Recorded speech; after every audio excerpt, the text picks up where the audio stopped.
Starting to find a lot of little things around the house here and there that have to be fixed. Of course, we spend a little time kind of just living in the house and figuring it out and finding things like this one, for example. This is a light switch, which happens to also be in the shower. So yeah, so naturally I'm gonna have to fix that.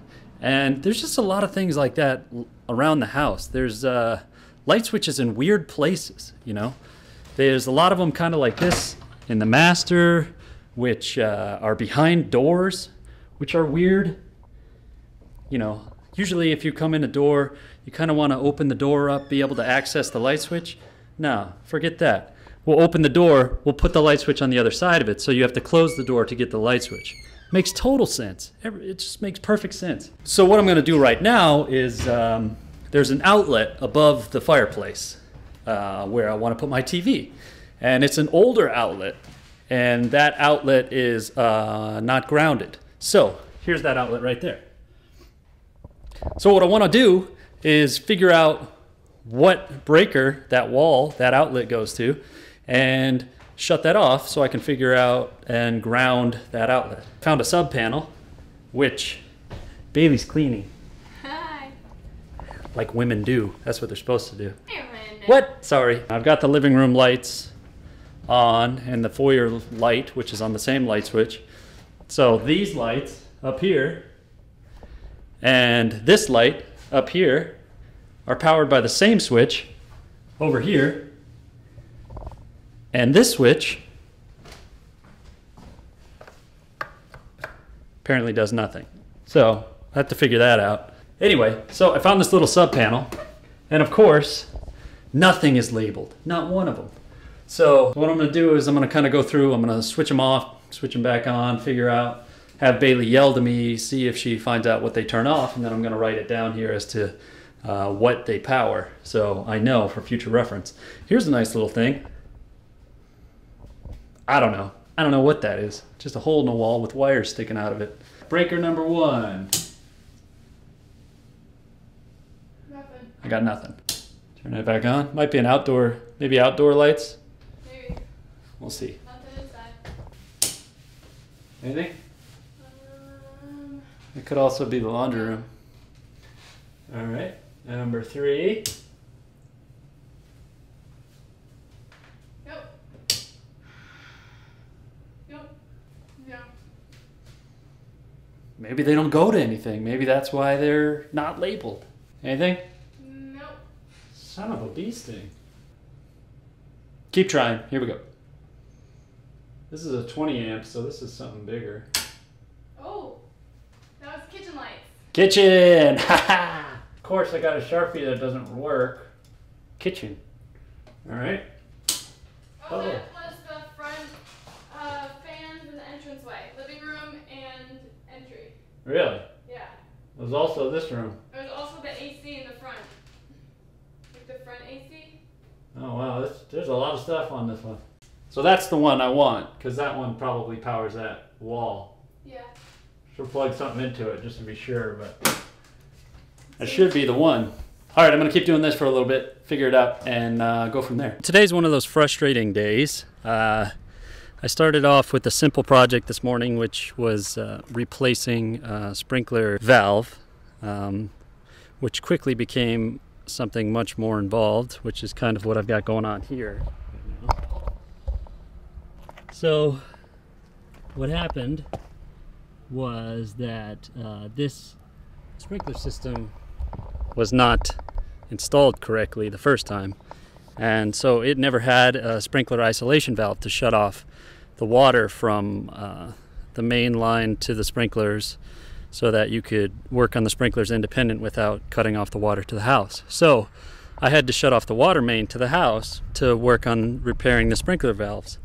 And unfortunately, I had to dig around the thing, and this plant, this giant root thing right here, was tangled up among the sprinkler valves that I was trying to do.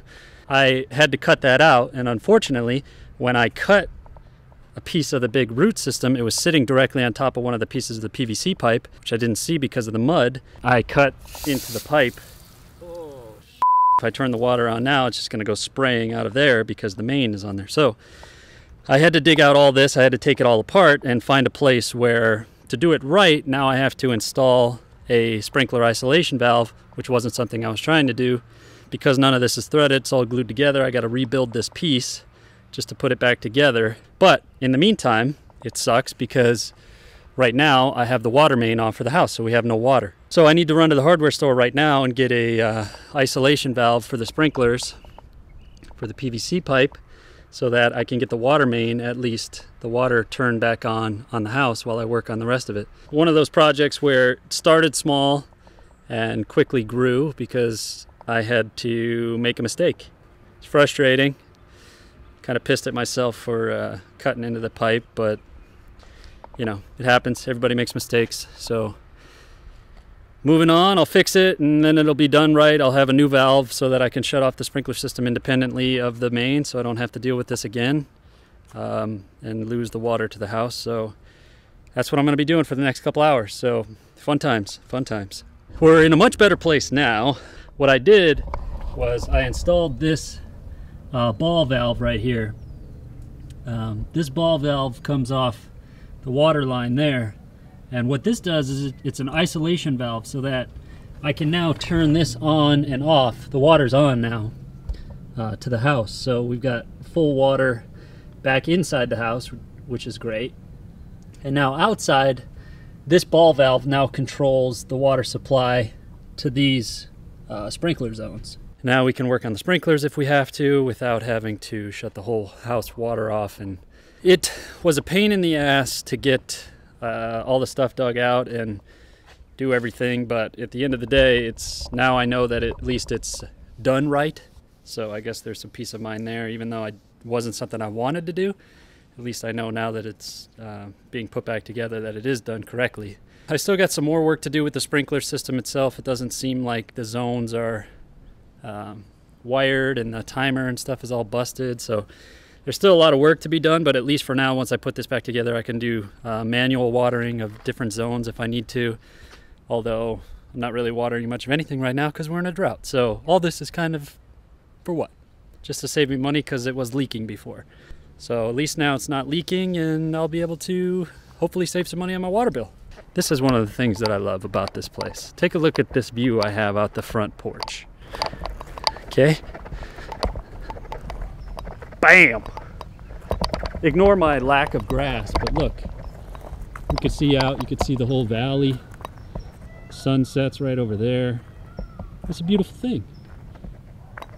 You can hear the peacocks. There's peacocks that are around, wild peacocks, which is great. Apparently there was a guy, a farmer, that had them at one time nearby and just let them all loose at one point, and they've stuck around miraculously. I don't know how they've managed to survive with all the coyotes and stuff that are around, but so now they just kind of roam the streets, and every once in a while they'll be in the middle of the road and I have to stop and wait for them to pass before I can get by them. And they're really stubborn when it comes to that. You can honk your horn at them all they want, but they'll just sit there like a bunch of dummies. So anyway, anytime I get a little overwhelmed with work on the house or whatever, I like to come out and just kind of enjoy the view. There's a nice view out back as well.